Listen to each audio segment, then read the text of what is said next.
પવિત્ર શ્રાવણ માસનો પ્રારંભ થઈ રહ્યો છે ત્યારે રાજકોટમાં આજી નદીના કાંઠે આવેલા 400 વર્ષથી પણ વધુ પ્રાચીન ઐતિહાસિક રામનાથ મહાદેવ મંદિર પરિસરમાં ફેલાયેલી ગંદકીના કારણે શિવભક્તોમાં ભારે રોષ જોવા મળ્યો છે।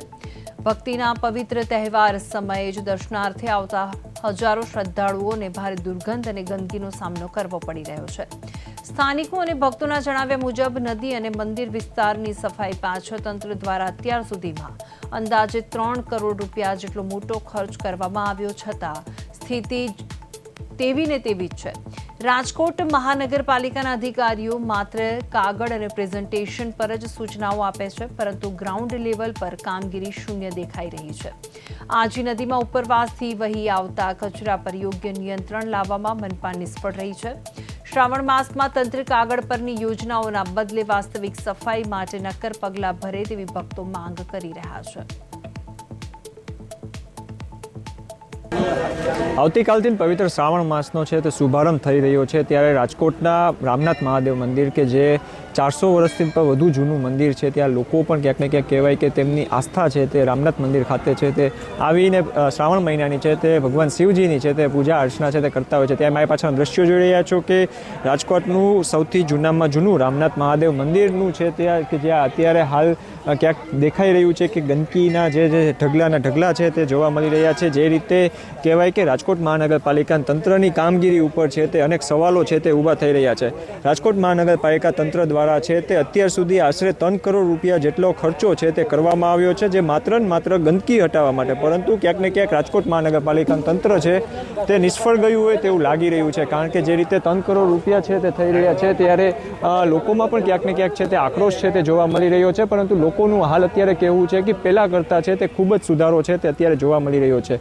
જે રીતે પહેલાં કહેવાય કે જે આગળથી જ નદીમાંથી છે તે કચરો છે તે આવી રહ્યો છે, જેથી રામનાથ મહાદેવ મંદિર પણ છે તે રીતે ગંદકી છે તે જોવા મળી રહી છે। ત્યાં જે રીતે વાત કરીએ તો આજે રામનાથ મહાદેવનું જે આગલો દિવસ છે ત્યારે રિનોવેશનનું કામ પણ છે તે પૂર્ણ કરવામાં આવ્યું છે, તેમજ ખાસ કરીને લોકોમાં પણ ક્યાંક ને ક્યાંક છે તે રોષ જોવા મળી રહ્યો છે। કારણ કે જે રીતે રાજકોટમાં છે તે 3 કરોડ રૂપિયાના ખર્ચે જે છે તે કરવામાં આવ્યું છે, તેને લઈને પણ અત્યારે રોષ છે તે લોકોમાં છે તે જોવા મળી રહ્યું છે। કારણ કે જે રીતે ભગવાન પણ છે તે મજબૂર બન્યા છે અને રાજકોટ મહાનગરપાલિકાનું તંત્ર છે તે ઘોર નિંદ્રામાં હોય તેવું લાગી રહ્યું છે। પરંતુ ત્યારે આપણી સાથે ભક્તો છે તેમની સાથે વાત કરીશું। શું કહેશો, ખાસ તો પહેલાં કરતાં ગંદકીમાં હવે કેટલો ફેર આવ્યો છે, છતાં પણ હજી ગંદકી છે તે ક્યાંક જોવા મળી રહી છે? બસ લોકોને અમારી એટલી જ અપીલ છે કે રામનાથ મંદિર આવતા દરેક શ્રદ્ધાળુ અને સેવકોને ખાસ એક એટલી અપીલ કરવામાં આવે છે કે કોઈ પણ કચરો છે તમે ડસ્ટબિનની અંદર તમે નાખો, તમે નદીમાં કચરો ન નાખો।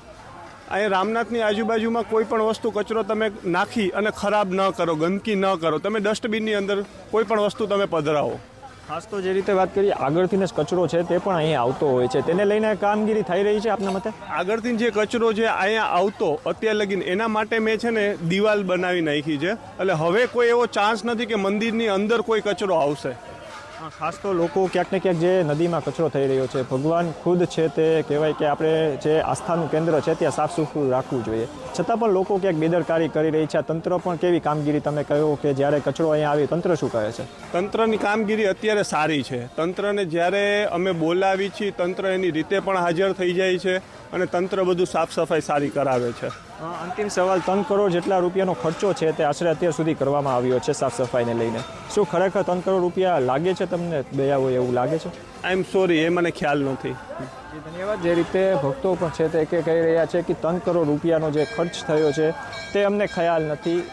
હજારો કહેવાય કે દર વખત છે શ્રાવણ મહિનો આવે છે ત્યારે હજારો ભક્તો છે તે દરરોજ આવી અને દર્શન છે તે ભગવાન શિવજીની છે તે આરાધના કરતા હોય છે, પરંતુ જે રીતે શિવજી ભગવાનને પણ છે તે પણ ગંદકીમાં છે તે રહેવું પડવા છે તે મજબૂર બન્યા છે। ત્યારે રાજકોટ મહાનગરપાલિકાની કામગીરી ઉપર પણ છે તે અનેક સવાલો છે તે હાલ અત્યારે ઉઠી રહ્યા છે। ત્યારે રાજકોટ મહાનગરપાલિકાનું તંત્ર છે તે આમાં કઈ રીતની કાર્યવાહી કરશે, તેમજ ખાસ કરીને સાફ સુથરું રાખવા માટે કેવી જહેમત ઉપાવે છે તે સૌથી મહત્વનું રહેશે। ધનંજય સોનેચા, પ્રદેશ 24 ગુજરાતી, રાજકોટ।